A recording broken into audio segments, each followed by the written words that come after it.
Once there was a poor fisherman. He never caught many fish, and so he had no money. On some days he did not catch any fish. He couldn't buy food for his wife and 3 children. They only ate fish.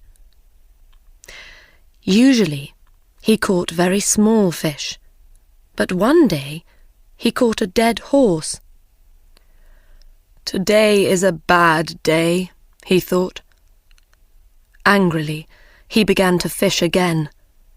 This time he caught a bag of old cups. Sadly, he threw them back in the water. "What can I do?" he said. "I am a poor man. I want to sell fish. I want to buy food for my children." He tried again. This time he caught an old jar. It looked green, but then he looked again. It was dirty. So he washed it, and it was gold. There were some words on the top of the jar, but he couldn't read. The fisherman jumped up happily. "I can sell this now," he said. "Today is a good day." He looked at the jar carefully. "Perhaps there is something inside," he thought. "I'll open it." So he opened the jar and looked inside. Suddenly white smoke came out of the jar, and a great giant appeared. The fisherman was very afraid. The giant spoke. "Now, fisherman, I am going to kill you." "Why?" cried the fisherman. "What did I do?" "You opened the jar. For that I am going to kill you. How do you want to die? I can kill you with my hands, or I can throw you into the sea." "But why do you have to kill me?" "I will tell you," said the giant. "One day, the king of the giants was very angry with me. I took his youngest and loveliest daughter for a walk by the sea, and he didn't like it. So he put me in this jar. I could not get out, because he wrote his name on the top of the jar. I could hear him from inside the jar. "Because you love the sea, you dog," he cried, "you can live in it." And he threw me in the water. I was in the jar for days and weeks. One day somebody will open this bottle, I thought, and I will make them into a great king or queen. But after 100 years, nobody opened the bottle. So I thought, I will make them into a king or queen, but not a great king or queen. After 200 years, I thought, where is this person? Now I will make them rich, but I will not make them a king or queen. After 300 years, I was very angry. When somebody opens the jar, I will kill them, I thought. You are that person, fisherman. How do you want to die? I have one question, said the fisherman. Will you answer it? I will, said the giant, but ask quickly. Were you in that jar? Yes, I was, answered the giant. You saw me. But you are so big. Your hand is as big as the jar. Think before you speak. Is there nothing inside your head? The giant was not very clever. I will show you, he said angrily. Suddenly, he disappeared into white smoke again, and the smoke went inside the jar. You see, he called from inside. The fisherman quickly put the top back on the jar. Ha! Now, giant, he said, I will throw the jar back into the sea. Perhaps somebody will find you in another 300 years. Please open the jar, called the giant. I will make you a rich man." "No, you will kill me," answered the fisherman. "No, I won't," said the giant. "I won't. I'll make you very, very rich." The fisherman thought for a minute. "All right then," he said, and opened the jar. White smoke came out of the jar, and the giant appeared again. He quickly threw the jar into the sea. "Thank you," he said to the fisherman. "I will not forget this. Come with me." The fisherman followed the giant round the city walls and over a mountain. There they came to a great blue and gold sea. In the water there were many fish.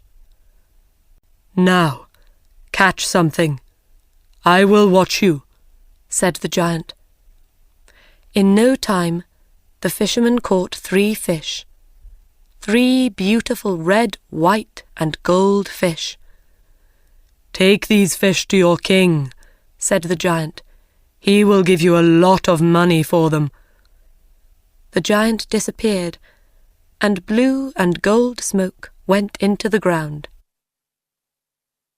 When the king saw the fish, he said to the fisherman, "Those are beautiful fish. I will give you gold for them." Then he said to his servant, "Take these fish to the cook. We will eat them today." The fisherman took his gold home to his family. They ate a wonderful dinner of bread, meat, fruit, vegetables, and no fish. For the first time in their lives they were not hungry. The king's cook put the fish over the fire. They started to cook. Suddenly, the smoke from the fire went blue and gold, and a strange woman appeared in the kitchen. She spoke to the fish. "Fish, fish, are you doing your work?" The fish did not answer. Then their heads went up, and they said, "We are, and we are happy."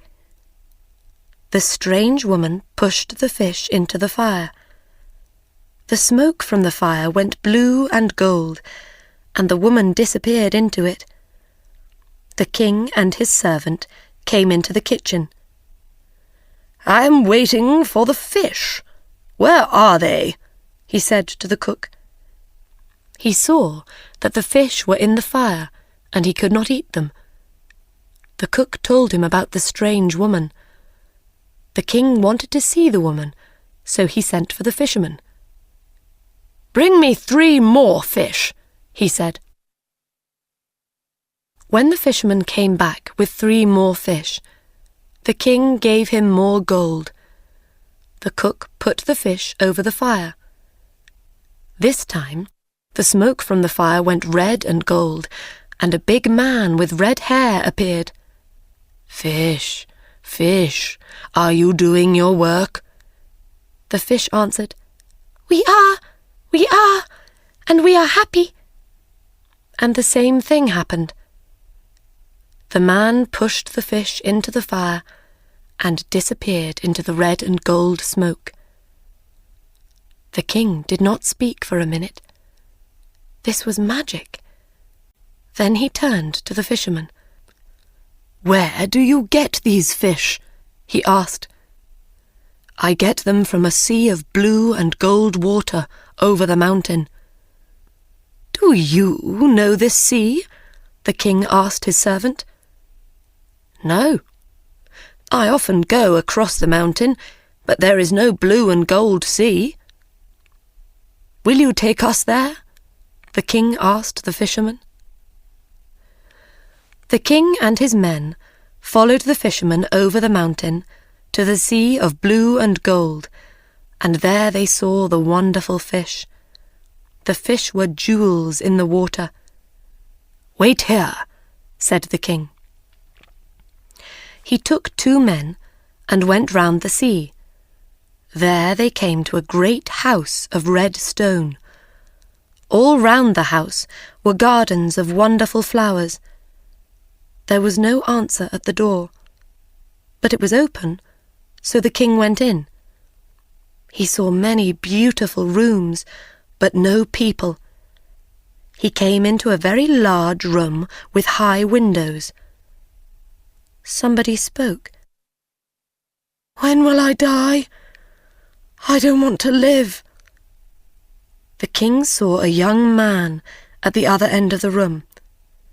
He was on the floor with a coat over his feet. "I know you are a king," said the young man, "but I cannot stand up."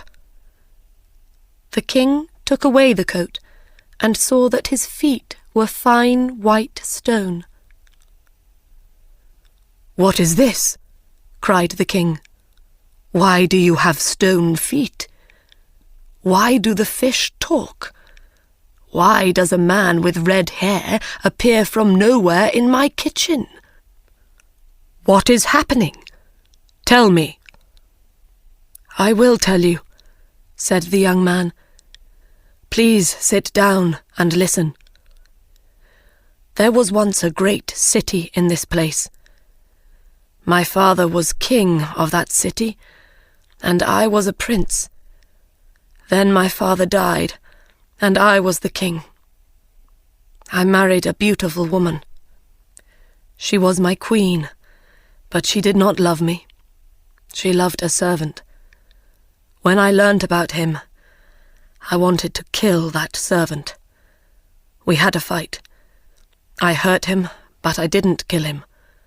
He could not use his legs. My wife was very angry. She can do magic, and she changed my feet to white stone. Then I could not use my legs. That was not the end of it. 3 mountains and a blue and gold sea appeared in place of the city. She changed the men and women of the city into fish. There is a little house of white stone in the garden of this house. The servant lives there. He cannot walk. My wife visits him every day." The king went into the garden and thought for some time. Then he went to the house of white stone. He found the servant inside and killed him. He put the servant under the bed and then climbed onto it. He pulled the servant's jacket over his face. Some time later, the queen came in. "Are you happy, my dearest servant?" she asked. "No," said the king. "I cannot sleep. Somebody is crying. The young king is crying because of his stone feet." The queen went to the young king and threw some magic water over his feet. He stood up and walked. Then she came back to the house of white stone. "And I cannot sleep," the king said, "because the men and women of the city cry at night. They do not want to be fish." So the queen went to the blue and gold sea. She said some magic words. A great city appeared all round her. Men and women ran happily through the streets and in and out of the houses. Then the queen came back to the house of white stone. "Are you happy now, my dear servant?" she asked. "Yes, my love," he said. "Come near me." She came near him. "Come nearer. I want to put my arms round you." She came nearer his bed. He put his arms round her. In one hand he had a knife, and he killed her. He went back to the young king. "Your queen is dead. The city and its people are living." The older king and the young king were friends after that. One city helped the other city, but nobody ate fish again. The fisherman and his family were happy. The 2 kings sent them gold and beautiful things, they were never hungry again.